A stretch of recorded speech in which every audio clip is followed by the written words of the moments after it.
আচ্ছা, এই গরুটা মূলত দুধ দিতে হচ্ছে মোটামুটি 22-23 লিটার না আগে? আচ্ছা, এখন তো দুধ কমছে, ম্যাস্টাইটিস হলে তো দুধ কমে যাবে।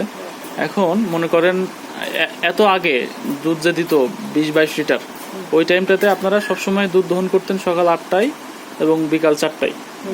আপনারা যখন আপনাদের কাজ ছিল বসে তখন দুধ দহন করার টাইম চেঞ্জ হয়েছে। তো একটা জিনিস আপনাদেরকে শেখাই, একটা জিনিস মনে রাখবেন, যেগুলা গাভী বেশি দুধ দেয় সেই গাভীগুলাকে অবশ্যই আপনারা দুধ দহন করার যে টাইম, এটা একদম কনস্ট্যান্ট রাখবেন, রেগুলার একই সময়ে দুধ দহন করবেন। বুঝতে পারছেন? মনে করেন যদি আধা ঘন্টা আগে বা আধা ঘন্টা পরে করে ফেলেন, তাহলেও কিন্তু গরুর যে ফিজিওলজি এটাতে চেঞ্জ হয়, এবং এটা কিন্তু ম্যাস্টাইটিস হওয়ার জন্য একটা কারণ। এই যে আপনার ওলানে যে সমস্যা হয়, এটা কিন্তু আসলে বাইরে থেকে রোগটা খুব একটা আসে না, এটা হয় হচ্ছে খামারের যদি ম্যানেজমেন্ট ত্রুটি হয় তখনই হয় ভাই। এটা আমরা মানে হাজার হাজার ফার্মে গেলেও ওই একই কথাই বলি। এখন আপনারা হয়তোবা ওই টাইমটাতে, হ্যাঁ ওই টাইমটাতে আপনারা হয়তো দুধ দেরি করছেন, এলোমেলো করছেন, তারপরে এই ম্যাস্টাইটিসটা আসছে। তো এই ধরনের গরুতে কখনোই টাইম করা যাবে না। মোটামুটি চেষ্টা করবেন, ধরেন প্রতিদিন যদি 8টায় আপনি দুধ দহন করেন, জাস্ট 8টায় আপনার একটা রুটিন থাকবে, অন্য কোনো কাজ থাকলে সেটা পরে করবেন। কারণ হ্যাঁ, এটা তো আমরা জানি যে বিভিন্ন কাজ থাকে, কিন্তু যতদূর সম্ভব চেষ্টা করতে হবে। মনে করেন আপনি একদিন এলোমেলো করলেন মানে গরুর বিপদ হতে পারে, 90% সম্ভাবনা বাইরে যায়। এই কারণে এটা মেনটেন করবেন।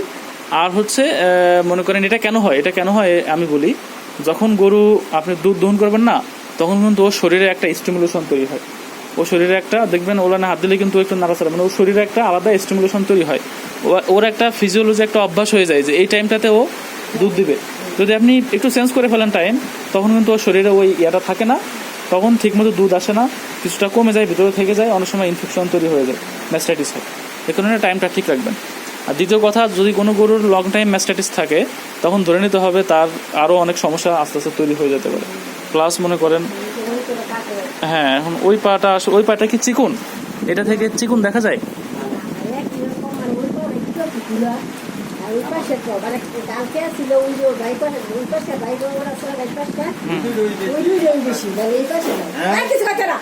আচ্ছা আচ্ছা, ওই সাইডের বাম ডান সাইডের আর এই সাইডের ডান সাইড, এই দুইটা বেশি ফুলছে, তাই না?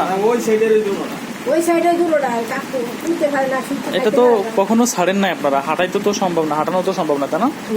তো হাঁটাই দেখতে পারলে ভালো হয় যদিও। তারপরে আপনাদের যেহেতু আশেপাশে খুরা হয়েছে, হ্যাঁ আপনাদের গরুটার ম্যাস্টাইটিস তো আছেই, তার সঙ্গে খুরা হওয়ার প্রবণতাই বেশি। এখন যদি যেহেতু গরু বেশি ফাজিল বা দুষ্টু, না হলে ভালো করে দেখা যেত, যেহেতু দেখতে পাচ্ছি না, ধরে নিচ্ছি যে এটা খুরাই হয়েছে। হ্যাঁ, কারণ আশেপাশে খুরা আছে, আপনাদের ফার্মে খুরা হওয়াটাই এখন।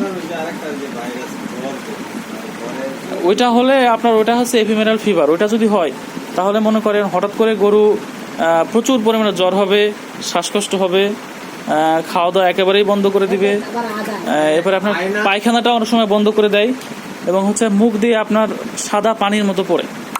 বুঝতে পারছেন?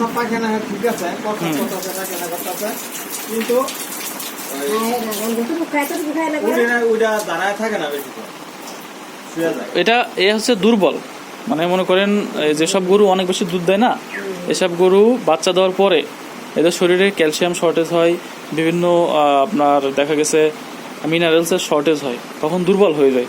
এখন দুর্বল তো হয়েছেই, তার মধ্যে মনে করেন রোগ হয়েছে, এই কারণে উঠতে বসতে কষ্ট হচ্ছে। এখন আমরা সম্ভবত এটাকে চাচ্ছি হয়তো বা একটা স্যালাইন দিতে হতে পারে, বুঝছেন? আপনার গরুর বর্তমান যে কন্ডিশন, একটা স্যালাইন দিয়ে ওর কন্ডিশনটাকে ডেভেলপ করে চিকিৎসা করলে ও পুরোপুরি সুস্থ হবে।